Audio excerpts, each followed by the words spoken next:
Hello everyone, welcome to today's tutorial, and in this tutorial we're going to look at the inverse property. So a quick recap: we mentioned in the previous videos that r is a rotation of 120 degrees, r squared is a rotation of 240 degrees, and then r3 is a rotation of 360 degrees on the triangle. So r squared is the same as rotating the triangle twice, and then r cubed is the same as rotating the triangle 3 times, and that would give you the identity element, which basically means do nothing on the triangle, don't change the triangle.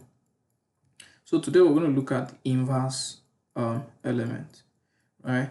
So think about it. When you take a triangle and you rotate it 120 degrees anti-clockwise. Remember, r is an anti-clockwise rotation. 1 would take the position of 2, 2 would take the position of 3, and 3 would take the position of 1.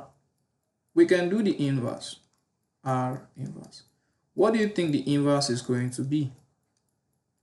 This right here is clockwise, is anti-clockwise rotation, right? This is anti-clockwise rotation. So if we do r inverse means do clockwise rotation. So let's do a clockwise rotation on this triangle 1, 2, and 3. So to do a clockwise rotation, this 1 would take the position of 3. So you'd have something like this, 3 here, and then this 3 would take the position of 2. Sorry, 1 takes the position of 3, so this is supposed to be a 1, not a 3. Sorry about that. And then this 3 would take the position of 2. And then this 2 would move up to 1, like that. So if you do a clockwise rotation of this triangle, you would get this result. And you should know that r composed with its inverse would always give you the identity element. That means if I rotate the triangle 120 degrees anti-clockwise, then I rotate it 120 degrees clockwise, it's going to give me the identity element. It's going to give me back what I started with. Let's show that here.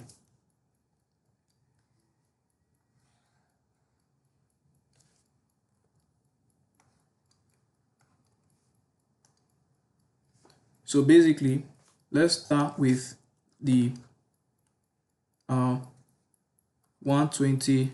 Let me write down r composed with r inverse. That's what we're doing.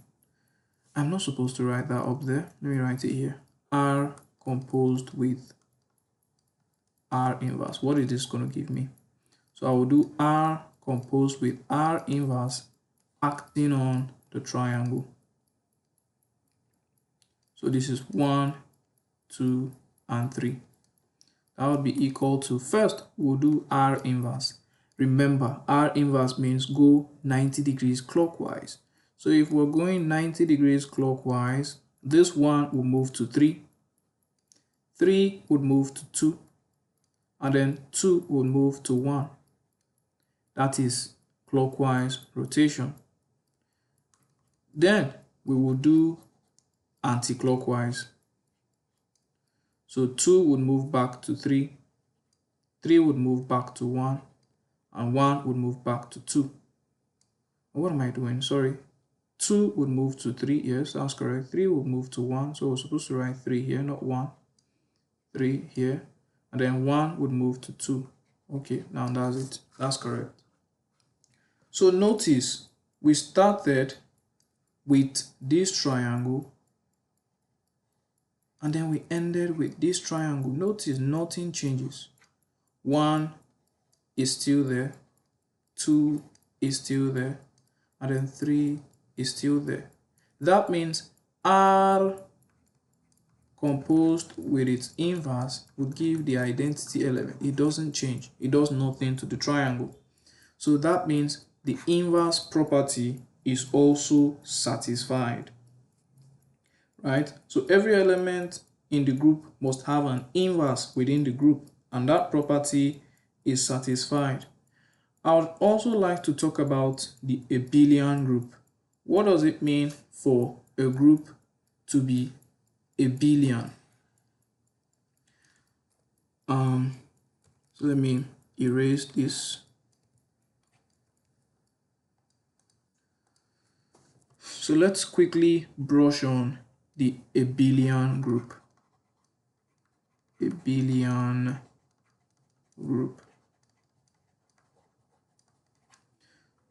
So an abelian group is a group that obeys the commutative law, the law of commutation.